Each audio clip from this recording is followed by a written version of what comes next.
I had been working at my company for 8 years, slowly climbing the ladder, hoping for that one big promotion that would change everything.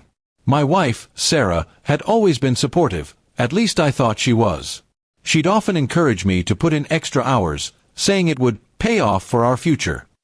What I didn't realize was that while I was putting in those long hours, she was finding comfort elsewhere, specifically in the arms of my boss, Richard. It all started to feel strange when Sarah began dressing up more often, even when she said she was just staying at home. She became distant, her phone always locked, and her smiles felt forced. I brushed it off as stress, telling myself marriage had its phases. But deep down, my gut was screaming that something wasn't right.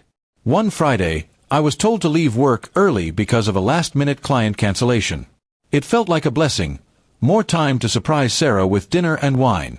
On the way home, I picked up her favorite takeout. But when I pulled into the driveway, I noticed Richard's black Mercedes parked across the street. My heart started pounding. I unlocked the front door quietly and stepped inside. The sounds from upstairs confirmed my worst fear: laughter, low voices, and then the unmistakable creak of our bed. My hands went cold. I walked up the stairs, each step heavier than the last. When I opened the door, there they were, Sarah and Richard, tangled in the sheets. The shock on Richard's face was immediate, but Sarah? She just sat up, wrapped the blanket around herself, and with the coldest tone I'd ever heard, said, "You should leave." No apology, no shame, just an order to get out of my own house. That was the moment something in me snapped. I didn't scream or argue. Instead, I calmly set the takeout bag down on the nightstand, pulled out my phone, and started recording them. Richard tried to get dressed quickly, mumbling something about a misunderstanding, but I just smiled. I told them both to carry on, because I was going to make sure everyone saw the truth. Sarah panicked then, begging me to stop, but it was too late. I sent the video to HR, our company group chat, and even to Richard's wife, who I knew from company events. The messages started flooding in within minutes.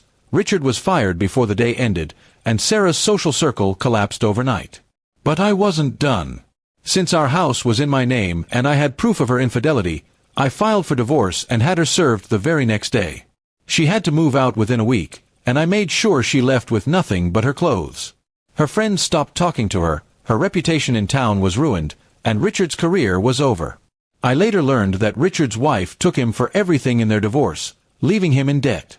Sarah, meanwhile, tried to come crawling back months later, saying she had made a mistake and that she missed the life we had. I told her that life was dead the moment she told me to leave. The promotion I had been hoping for? I still got it, ironically, because Richard was gone. HR told me privately that they respected how I handled the situation without causing a scene at work. My income doubled, and I moved into a nicer place. Sarah, on the other hand, ended up working a low-paying job just to cover her rent. Friends told me she started drinking more and blaming me for ruining her life. I didn't bother responding. It wasn't worth it. She ruined her own life the moment she betrayed me. Looking back, the betrayal hurt more than I can describe, but getting my revenge instantly, right there in the bedroom, felt like taking back control. She expected me to walk away in shame, but instead, I turned her smugness into her downfall. I realized something important that day. Sometimes the best revenge isn't loud or violent. It's swift, calculated, and leaves the other person with no way out. That's exactly what I gave both of them.